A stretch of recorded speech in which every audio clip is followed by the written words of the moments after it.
안녕하세요. 장사의 탄생 허사장입니다. 반갑습니다, 여러분. 오늘은 내가 파는 상품을 명품으로 만드는 방법에 대해서 이야기해 보려고 합니다. 끝까지 잘 들어보시고 꼭 장사에 적용해 보셨으면 좋겠습니다. 강민호 마케터님이 쓴 변하는 것과 변하지 않는 것이라는 책에는 만약 여러분들의 상품, 서비스가 뭔가 계속 잘 안 되고 있다면 거의 대부분의 이유는 아주 심플합니다. 바로 그만큼의 가치가 없기 때문입니다. 라는 글을 썼어요. 장사가 안 되는 이유는 내가 파는 음식이 또는 제품이 가격보다 가치가 없다는 것입니다. 뒤집어 말하면 장사가 잘 되려면 손님이 쓰는 돈보다 내 음식이 가치가 있어야 된다는 것입니다. 내가 판매하는 음식이 돈과 교환할 만한 가치가 있는 명품이 되어야 한다는 것입니다. 네이버 사전에 명품이라는 말을 검색해 보면 명품은 뛰어나거나 이름난 물건 또는 그런 작품, 세계적으로 매우 유명하고 가격이 아주 비싼 상표의 제품이 명품이라고 합니다. 한마디로 정의하면 명품은 아주 귀한 것이라고 할 수 있는 겁니다. 그런데 에르메스 명품백을 지금 영상을 보고 계신 사장님도 가지고 계시고 또 우리 가게에 온 손님도 가지고 있고 우리 식당에서 일하고 있는 알바생도 가지고 있다고 생각해 봐요. 그 가방 하나가 1,000,000원을 하는 명품이라고 해도 동창회 그 가방을 들고 나갔는데 다 가지고 있어요. 그러면 폼이 안 나잖아요.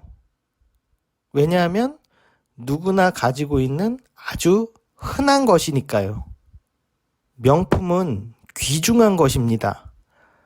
귀중하다의 반대말은 천박한 것이 아닙니다. 귀중하다의 반대말은 흔한 것입니다. 우리가 파는 음식이 귀한 명품이 되는 비결을 제가 알려드리도록 하겠습니다. 내가 파는 음식을 럭셔리하게 만드는 겁니다. 럭셔리하다는 것은 특별하다는 것입니다. 내가 파는 음식을 특별하게 만들면 됩니다. 특별한 음식을 만들려고 하는 의미가 실제로 특별한 재료를 사용하면 당연히 특별해지겠죠.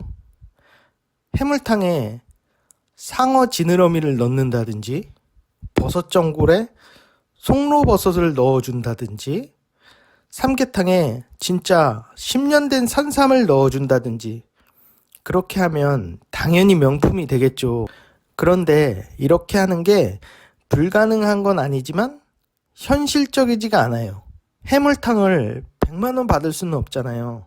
제가 말하는 명품이 되는 방법은 실제로 특별한 재료를 사용해서 특별해지는 것이 아니라 남들과 똑같은 재료와 레시피로 음식을 만들면서도 특별해 보이도록 머리를 굴려야 된다는 거예요. 예를 들어 요즘 사람들은 음식 사진을 찍어서 인스타그램에 올리는 걸 좋아해요.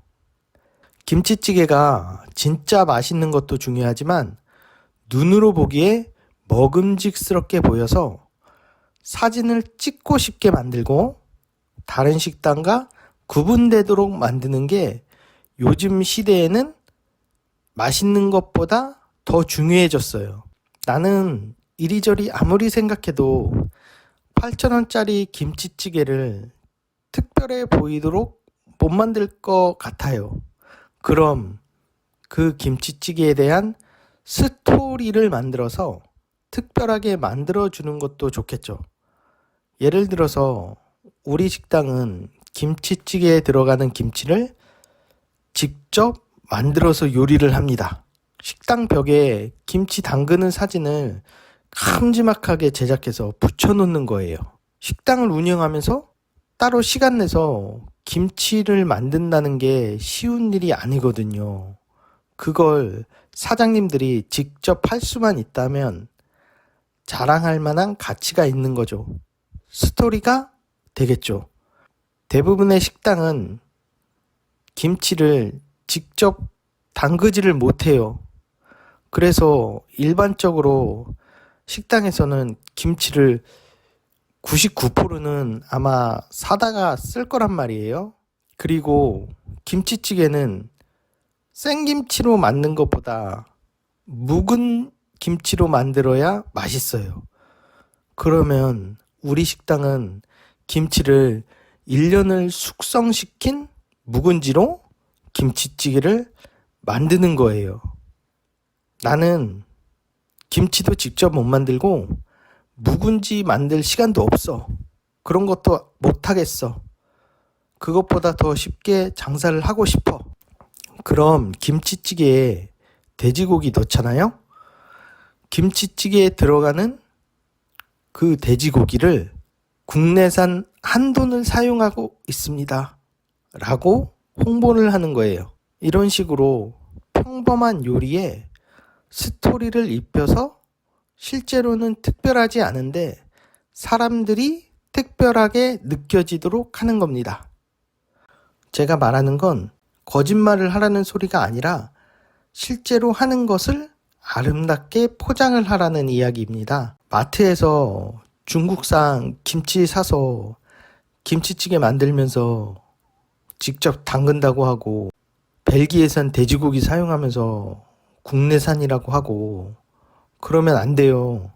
갈비탕에 국내산 한우만 사용한다고 하고서 미국산 섞어 팔면 안 돼요. 그래도 진정성은 있어야 된다는 거예요.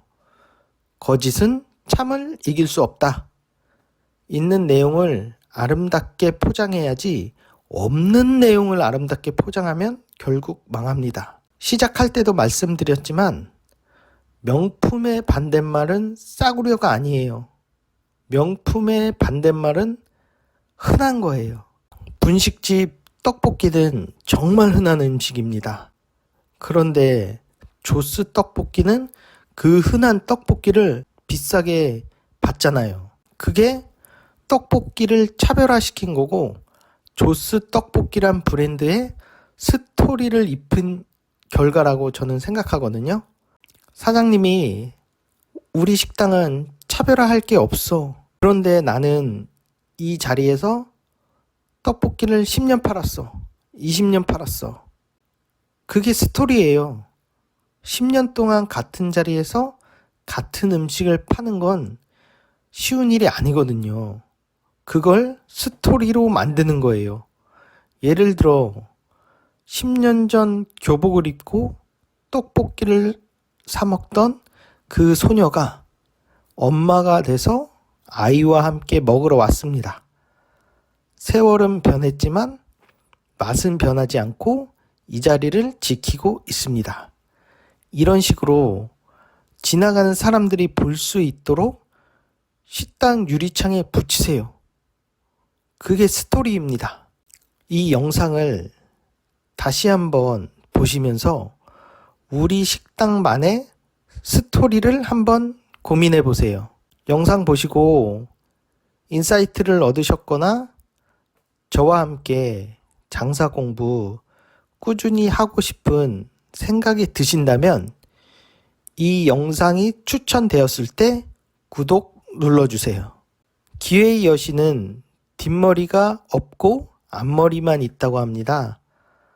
지나간 다음에는 잡을 수가 없는 거죠. 장사의 탄생 채널도 지나간 다음에는 다시 추천되지 않습니다. 지금 구독 누르시고 기회를 잡으세요. 지금까지 영상 시청해 주셔서 감사드리고요. 늘 행복을 선택하는 하루 되셨으면 좋겠습니다.